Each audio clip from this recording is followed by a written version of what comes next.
Salam bagi kita sekalian, kita akan mendengar firman Tuhan. Mari siapkan hati kita, kita berdoa. Bapa Surgawi, terima kasih pagi ini kami mau dengar firman-Mu. Ajar kami untuk mengerti dan ajar kami untuk melakukan kebenaran-Mu.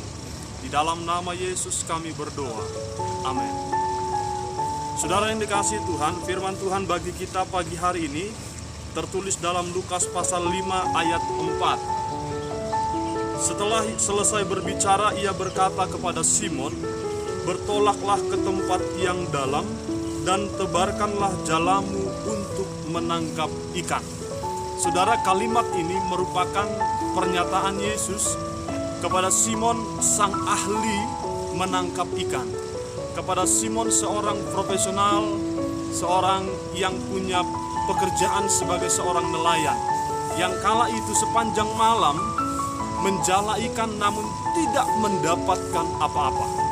Saudara, menariknya kalimat ini dinyatakan oleh seorang manusia yang bukan berprofesi sebagai nelayan dan ditujukan kepada sang ahli. Saudara yang dikasihi Tuhan, ketika kalimat ini disampaikan, yang menariknya adalah ada reaksi yang luar biasa yang bisa kita pelajari, kita teladani. Yang pertama, ketika Yesus berkata kepada Simon, "Bertolaklah ke tempat yang dalam, tebarkan jalamu untuk menangkap ikan." Simon Petrus bereaksi kepada Yesus dengan pernyataannya, "Guru, telah sepanjang malam kami bekerja dan tidak menangkap apa-apa." Saudara, logika Simon Petrus menyimpulkan, kalau malam saja tidak bisa tangkap ikan, apalagi siang hari.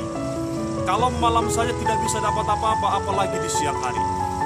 Demikian terkadang dalam kehidupan kita. Sering sekali akal pikiran kita, logika kita menjadi tempat kita mengambil kesimpulan, menetapkan sebuah kebenaran untuk melakukan segala sesuatunya. Namun kali ini ternyata Simon Petrus, sang ahli menangkap ikan, gagal dan keliru menempatkan logikanya untuk menyimpulkan sebuah peristiwa. Yang kedua, saudara yang dikasihi oleh Tuhan, sekalipun Simon Petrus bertolak dari akal logikanya, kalimat selanjutnya menarik sekali ketika Simon Petrus berkata, "Tetapi karena engkau menyuruhnya, aku akan menebarkan jala juga." Alasan Simon Petrus untuk melakukan perintah Yesus karena Yesus sendiri yang menyuruhnya. Kalimat ini penting, alasan ini penting, mengubah paradigma Simon Petrus. Kenapa? Karena Yesus yang suruh. Ini menjadi dasar kuat bagi Simon Petrus untuk menyangkal kesimpulannya, menyangkal logika berpikirnya, menyangkal keahlian dan profesionalitasnya ketika berhadapan dengan Yesus, sang ahli di atas segala ahli.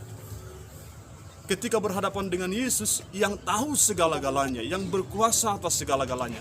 Simon Petrus berkata, "Karena engkau yang menyuruhnya, maka aku akan menebarkan jala juga." Saudara, bagian kedua ini mengajar kita, apapun yang menjadi kebenaran kita, ketika berhadapan dengan apa kata Yesus, tunduklah, taatlah, takluklah. Bukan apa yang menjadi kebenaran menurutku, tetapi apa yang menjadi pernyataan perkataan Yesus. Adakah engkau dalam melakukan sesuatu karena Yesus yang menyuruhnya kepadamu?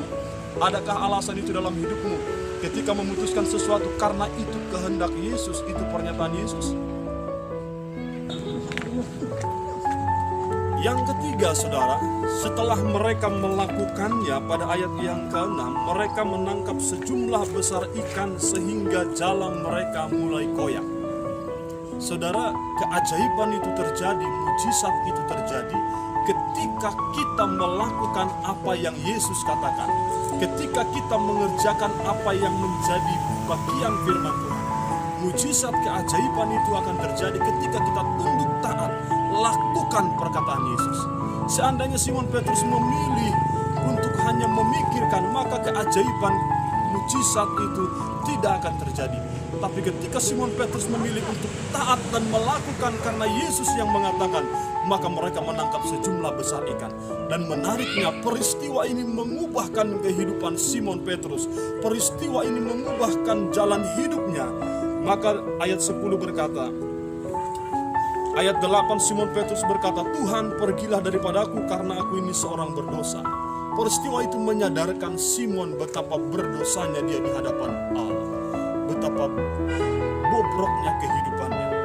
Dan Yesus mengubahkan kehidupan dan jalan hidup Simon Petrus. Jangan takut, mulai dari sekarang engkau akan menjala manusia. Kiranya perubahan terjadi ketika kita melakukan firman Tuhan. Mari kita berdoa. Terima kasih buat firman-Mu pagi ini. Biarlah Tuhan menyempurnakan apa yang Hamba-Mu sampaikan